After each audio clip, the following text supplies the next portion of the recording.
relationships that is actually projected sort of desire of a particular culture, right? But yet these heterotopias are, for example, mental hospitals, graveyards, hospitals where you care for the sick. These are sort of the ideal relations that you want, but of course these are set aside. The care of old people in particular, you put them in nursing homes, they're out of sight, out of mind, but these are necessary for the continuity of the nation state itself, or the life cycle of the citizens. Now these sites are produced to sustain life cycles and are regulated to reflect society's shared values and relations to the dead, sick, newborn, insane, elderly, etc. But in Israel, and as in many other first world countries, migrant bodies are used to populate these heterotopias, like old people's homes, or for example, nurses in hospitals and nursing homes in the United States, as part of their nation building efforts. That is to say, the citizens themselves are not doing it, so we're going to import labor, foreign labor for that.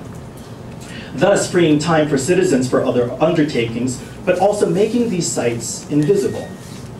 There was even like an editorial in Haaretz, which is one of the left newspapers in Israel, in which by which it said, I think 1 + 1 = 0 was the title of the piece. And it was an editorial by supposedly written by an elderly person, whereby you see me, and I'm going to use the way they would use Filipino, you see me with my Filipino. Filipino and caregiver are exactly the same thing. If you're a caregiver, you're a Filipino, you're a caregiver. You know, so you see me with, the quote would be, you see me with my Filipino, but of course you see neither my Filipino nor me. You don't talk to me, you don't blah, da, da, da, da, da, et cetera, et cetera. So in a sense, 1 + 1 = 0, in which they sort of, they two bodies, you know, lots of legs, but they don't exist in a sense to the everyday Israeli. These regulated, but I'm talking mostly about the labor now, these regulated but invisible population are deportable and expendable at will. They are in effect the affective wall created to the exclusion of Palestinians after 2001 in the name of national security. As you know, when I refer to the wall, I refer to the wall that Israel is building between Palestine and Israel itself, or what is deemed the border of Israel proper, in preparation supposedly for a two-state solution. This expands Foucault's idea of heterotopia as a countersite that made possible the national quotidian into a globalized world. That is to say, I'm just trying to reform Foucault's idea here into a sort of what does it look like when we're talking about globalized labor, etc. Governments regulate and order the uses of laboring bodies in these countersites, which call upon these bodies to serve the needs of nation by controlling family, gender, and sexual behavior. Who can reproduce, who can marry, which children, when they have come out, will be able to stay in the nation state. All of these things are regulated by the nation, by the state rather. In Orthodox homes, the male or elderly must have biologically male caregivers. However, as we all know, biological males come in many colors, shapes, and inclinations. For these bakla working in Israel, many may mean a range of things, from sexual freedom to a different mode of covering, let's say not passing as straight, but necessarily like not making a big deal, let's say, of their gayness. One doll, one paper doll, Jan, says that he leads this double life. Quote, "My employer doesn't know I am like this. He thinks that I'm a man. I get dressed downstairs, not upstairs here. I'm so embarrassed," end quote. Now, on the other hand, Sally, and you'll see Sally, I don't know if you'll see Sally, but you might see Sally, for being in Israel allows him freedom of expression not allowed in his family and clan circle back in the Philippines before capital privilege. So Sally would say, I can do whatever I want here, end quote. Okay, so those are two different sort of ideas of what it means for their sexuality and sexual expression. It all depends on where they live, but then also the range of acceptance by their employers.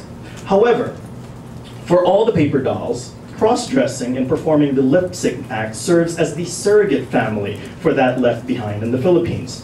The pre- and post-performance community allows a different countersite to the Israeli national countersite. Quote, it's not just work all week long, I need some fun. So do my friends. We want to perform paper dolls is like a family, Sally explains. So through the lip sync act, the dolls create non-utilitarian uses for their serviceable bodies in excess or outside of the demands of national, family, and gender narratives. Poised between two nation-building projects, Israel and the Philippines, or Israeli and Filipino, the paper doll's lipstick act and name invokes multiple sets of mediations and mimicry of gender and national belonging, but gestures towards a different sense of pleasure, danger, and beauty. Now, how can we understand? And mind you, there are most Filipinos, wherever they're from in Israel, it's not that big, but they all have weekenders. They call them weekenders, and they're up to 40 may share a flat, let's say, for the weekend. You know, so just so that they have someplace to change, somewhere to sleep, because they have a 24-hour day off. Technically speaking, it's supposed to be 36 hours, but it's 24. So if you travel far, you know, that kills about 5 hours, and then you have your 12 hours of enjoyment for your day off, because obviously you live in, so it's 6 days a week, 24 hours a day, pretty much. Even though I know within the law of Israel that's not supposed to happen, but in practice that's how it happens. I mean, we have laws and we have reality. How can we understand the affective needs of Israel and unpaid and affective needs of the worker? Philippine-based cultural studies scholar Patrick Flores explores and develops the term palabas, which can mean both emotional output, like crying, and show. Quote, palabas is spectacle and appearance. It speaks of an outward thrust from the interior, and so is both inclination and intimation, saloobin. There is a deliberate agency at work in a gesture performance, or the process of making something appear and making it appear in a particular way, papalabasin or pinapalabas. It may be construed as modern to the degree that it is reflective, a mediated exposition, a cognate of bakit ng tao. In relation to premeditated exposure, it is theater and involves acting, diversion, pedagogy. It is disguise and it is manifestation, end quote. The concept of palabas addresses the false binary of interior and exterior, as well as the binary between authentic and inauthentic emotions.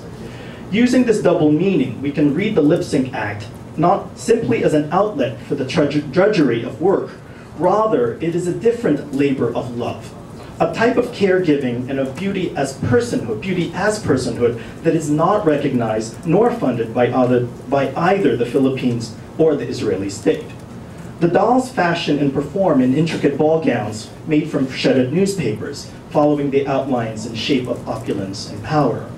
According to Roland Tolentino, the drag act signals the material lack of the performance on one level, the lack of female sex characteristics, and on the other, and in this case, the economic lack in the Philippines and their laboring status, or in Israel, and also their lack of presence in both.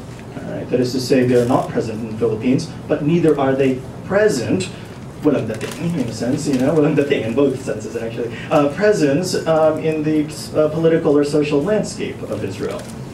This palabas may then be understood as forms of address, depending on context and audience, that generates a community at the same time that it generates pleasure and critique.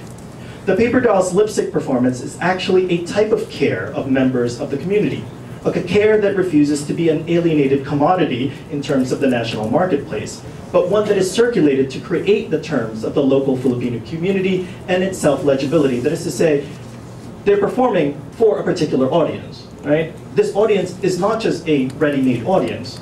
The audience becomes an audience precisely through their performance. That's what I mean. I'm trying to create this sort of dialectic notion of performance and the idea that we have performance studies people. And so please correct me if I'm right or wrong.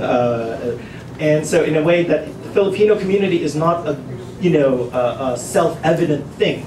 They make a Filipino community precisely because they address this particular group of people. All right? So in their performance, they're shaping the very terms of their own legibility, in a sense. All right? Outside of state and family dictates, but certainly conditioned by both of them. Outside this empire of care, and I'm quoting, that's a title of a book about nursing in the US, outside this empire of care is a community of privatized care in response to imperial dictates. To his credit, the director Heyman does not restage the spectacle of transvestite performance or their gender liminality for the viewer's, our voyeuristic pleasure. but instead stages the emotional life behind closed doors of the vulnerable population. It's really incredible because every time that Heyman puts in a performance of the paper dolls, he turns off the sound. He puts in